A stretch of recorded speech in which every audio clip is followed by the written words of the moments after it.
안녕하세요. 확실히 요즘 시장은 조금 쉬어가는 느낌이죠. 코스피는 8월 중순 이후 비슷한 자리에서 왔다 갔다 하고 있습니다. 삼성전자 같은 대형주가 흐름이 좋으니까 상대적으로 중소형주는 쉬어가고 있을 것이고요. 더군다나 지금 3억 대주주 문제가 겹쳐 있기 때문에 개인 투자자가 집중된 회사나 특히 시가총액이 일정 수준 미만인 것들은 더 고통받고 있겠죠. 코스닥이 매일 빠지고 있는데 3억 대주주 문제랑 연관이 아주 깊다고 저는 생각합니다. 저는 그렇게 생각한다는 이야기예요. 그래서 투자를 복리의 선순환을 타면서 이런 시장의 이슈를 넘겨와 본 경험이 없는 사람들은 지금 굉장히 혼란스러울 거예요. 저금리라서 유동성은 풍부하다고 하는데 3억 대주주 같이 시장에 불리한 이슈로 시장은 지지부진하고 있고 뭔가 불안하고 또 지금 2차 팬데믹도 시작될 것 같고 그렇다고 다 팔자니 뭔가 찝찝하고 상당히 애매하다는 생각이 들 수 있거든요. 그래서 그에 대한 저의 생각을 이야기해 보려고 합니다. 그리고 이런 시장 이야기를 하려면 부득이하게 3억 대주주 이슈도 이야기가 나올 수밖에 없거든요. 그래서 그에 대해서도 제 생각을 이야기해 볼게요. 제가 항상 말씀드리지만 투자에는 정말 여러 가지 길이 있거든요. 꼭 누구 말이 맞고 누구는 틀리다. 내가 길이니까 나만 따라와야 한다. 이런 것은 없어요. 목적지에 도달하는 길은 수만 가지 길이 있습니다.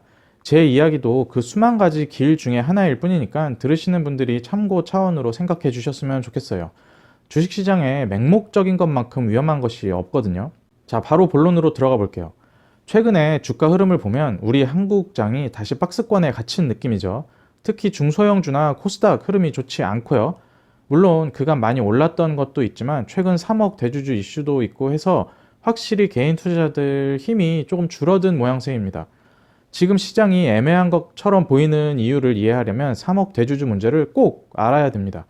이거 생각보다 모르는 분들이 많더라고요. 나는 3억 대주주 아니니까 상관이 없어.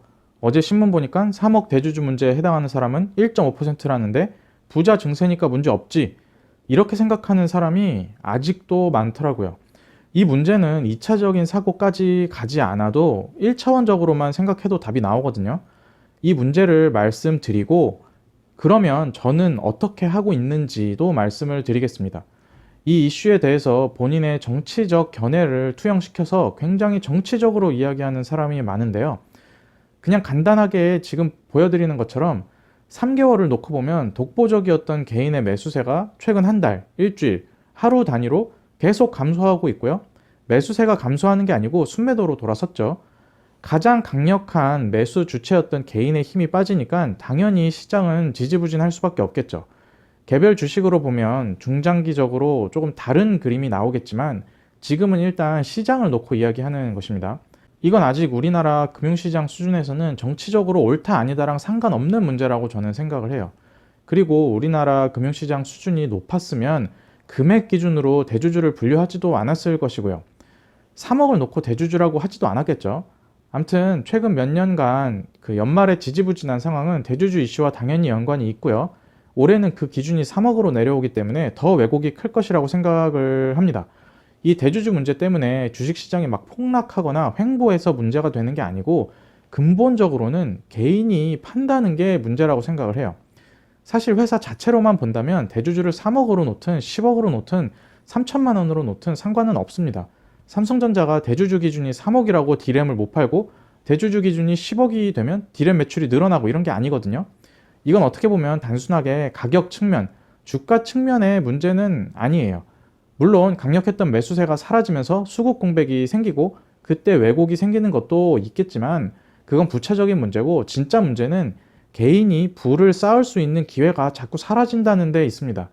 주식시장은 카지노가 아니거든요. 제로섬 시장이 아니에요. 미국 사람들이 다 바보라서 노후자금을 금융자산으로 보유하고 있는 게 아닙니다. 기업의 성장과 배당 성장을 통해 충분히 부를 쌓을 수 있는데 이게 어떤 장애물로 인해서 얼마 이상부터는 징벌적인 과세를 하게 돼서 개인들이 이탈하게 되면 원래 우리나라 기업으로부터 우리나라 사람들이 받았어야 할 리턴, 과실을 다른 주체들이 가져가게 되는 것이거든요. 우리가 연초 한 4월, 5월만 되면 자주 보는 신문 기사가 뭐냐면 외국계, 외국인이 국내 회사로부터 배당을 얼마나 가져갔다. 직원들은 감소하고 일자리가 줄어들고 있는데 얘네들은 배당 쭉 빨아가면서 먹튀한다.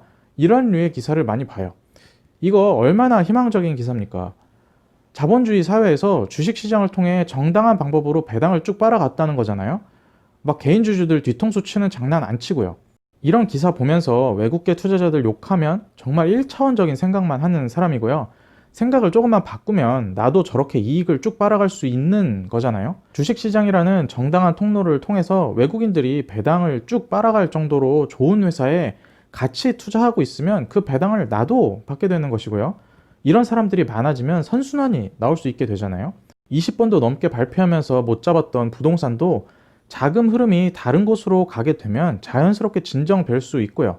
외국에 유출됐던 부가 내부로 흐르면서 당연히 소비도 늘 수 있게 되고요. 근데 이런 흐름을 3억이라는 인위적인 기준으로 막으니까 문제가 되는 것이고 수급 공백이 생기는 것이고요. 부수적으로 주식시장도 힘이 빠지면서 연말 되면 애매한 상황에 놓이게 되는 것이고요. 나는 3억이 없으니까 괜찮다라고 하는 사람도 많은데 3억 이상 가진 사람들이 던지는 물량 때문에 본인이 입게 되는 피해는 생각해보지 않은 사람이겠죠. 사실 올해 우리 시장을 보면 긍정적인 요소가 상당히 많았습니다. 우리나라는 팬데믹도 비교적 잘 빠져나왔고요. 다시 유럽처럼 2차 유행도 나오지 않고 있습니다. 사람들이 마스크도 잘 쓰고 다니고 반도체를 비롯한 주요 산업들도 다시 살아나면서 의외로 괜찮은 실적을 뽑아주고 있고요. 마침 시중에 있는 돈의 흐름도 증시로 쏠려서 이렇게 괜찮은 과실을 취할 수 있었고요, 지금까지. 그래서 지금 이런 상황이 더더욱 아쉬운 것 같아요. 아무튼 시장은 이렇게 됐으니 어쩔 수 없고요. 지금 이렇게 시장으로 보면 애매해졌는데 저는 이렇게 애매해진 시장에서 어떻게 하고 있냐면요. 별다른 대응을 하지 않고 있습니다. 배당 들어오거나 돈 생기면 이런 수급 깨진 것 때문에 계속 빠지는 종목들 조금 더 사고 있고요. 별로 할 게 없어요. 앞에서도 이야기했지만 회사 영업은 대주주가 3억이든 10억이든 상관없이 일어나고 있거든요. 시장이 계속 전체적으로 활성화되면 물론 좋겠지만 그게 안 되면 어쩔 수 없는 것입니다. 그럼에도 불구하고 좋은 회사들은 이익이 늘어나고 늘어나는 만큼 주주에게 환원을 해주든지 재투자를 통해 이익을 더 늘리든지 할 것이고 그러면 주가는 어쨌든 기업 가치를 따라갈 거예요. 그래서 지금 시장이 지지부진하다고 해서 뭔가를 막 다 팔았다가 타이밍 봐서 다시 들어가고 이런 대응의 필요성을 저는 못 느끼고 있고요. 지금까지도 계속 그렇게 투자를 해왔습니다.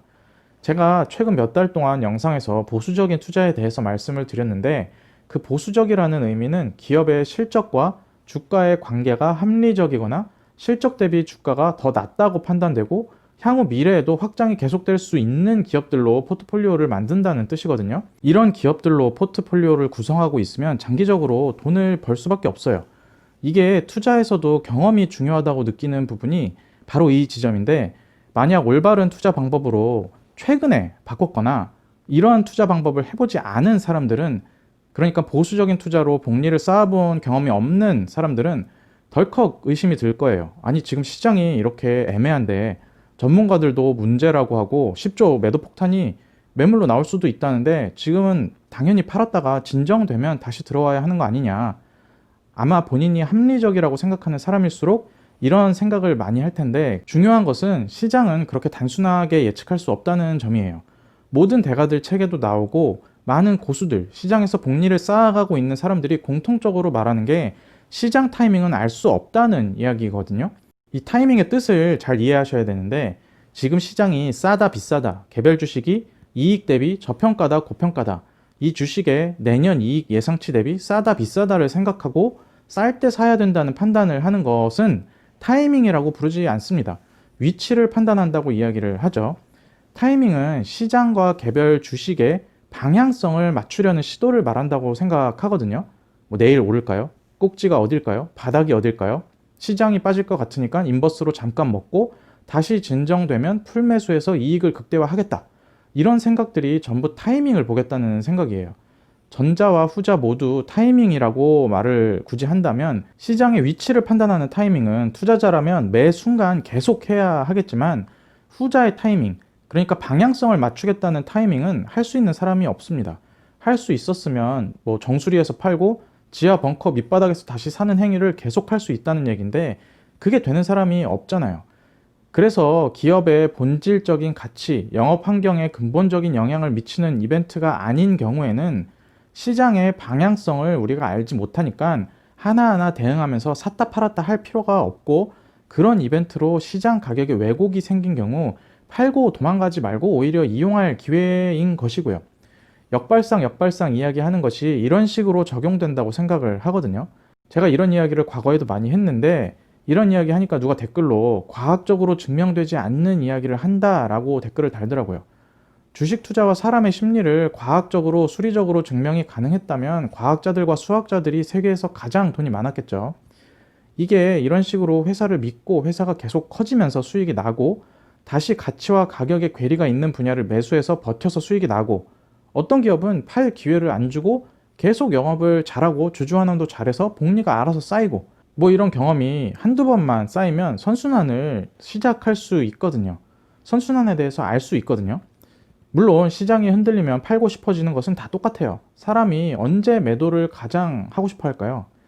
제 생각에는 시장이 흔들리고 가격이 떨어지기 시작하면 너도 나도 매도를 하고 싶어 한다고 생각을 하거든요. 매도가 매도를 부르고 폭락이 나오는 게 이 때문이라고 생각을 하는데 결국 주식을 트레이더가 아니고 인베스터의 입장에서 투자를 한다면 지금과 같이 애매하고 불안하고 걱정되는 상황은 변수가 아니고 시장에 항상 있는 상수라고 생각을 하고 넘겨야 되는 것이 아닐까 저는 그렇게 생각을 합니다. 제 생각이 그렇다는 거예요. 어차피 투자는 다 혼자 스스로 결정해서 그 과실도 혼자 누리는 것이기 때문에 각자의 생각과 결정이 있을 것이고요. 저는 이렇게 생각하기 때문에 지금 별다른 대응을 하지 않고 뭐 리포트 보고 뉴스 보고 애널들 의견 보면서 저도 나름의 생각을 하고 그러면서 투자를 이어가고 있습니다.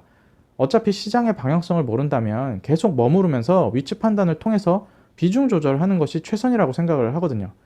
그리고 마지막으로 꼭 말씀드리고 싶은 것이 그 전문가의 시황이나 애널리스트들의 매도 매수 그 판단을 너무 믿지 말았으면 좋겠다는 이야기입니다. 그 전문가들이나 애널들이 뭐 허접하다, 사기꾼이다 이런 뜻이 전혀 아니고 단기 시황에 따른 판단이나 분석가들의 투자에 대한 그 예상, 예측, 판단은 항상 틀릴 수가 있거든요. 최근 애널리스트들의 리포트가 굉장히 수준이 높아졌기 때문에 자신의 투자 아이디어를 확인하고 세부 사항을 더 보고 팔로우하는 용도로 사용하기가 엄청나게 좋아요. 다만 방향성에 대한 예측은 주의를 하셔야 됩니다. 위치는 본인이 판단하고 있어야 하는 것이고요. 리포트에 나온 방향성 예측은 진짜 그냥 참고 정도만 봐야 한다고 저는 생각을 하거든요. 2018년 말, 2019년 초에 나온 삼성전자 관련 리포트를 찾아보시면 뭐 사자, 지금 바닥이다 이런 말도 있었지만 부정적인 리포트들도 상당히 많았습니다. 이때 삼성전자 우선주가 3만 원이었어요. 지금 삼전 배당이 1,400원이 넘고요. 제 생각에는 내년부터 배당이 더 올라갈 것이라고 생각을 하는데 아무튼 배당 1,400원으로 본다면 배당률이 당시에 샀다면 평단가 대비 거의 5%에 육박합니다. 지금 삼전 우 가격은 53,000원이 넘고요. 리포트 제목을 그때 나온 거 보면 뭐 다운턴에서 다운턴으로 반도체 골은 예상보다 깊을 듯 막 이런 것들 많아요. 그런 거 보면 걱정돼서 막 팔려고 하는 사람이 많았겠죠. 반드시 판단은 스스로의 논리로 스스로 해보셔야 됩니다. 리포트도 이 정도인데 누가 알려준 종목을 그냥 사고 뭐 그런 것은 정말 말도 안 되는 일이고요.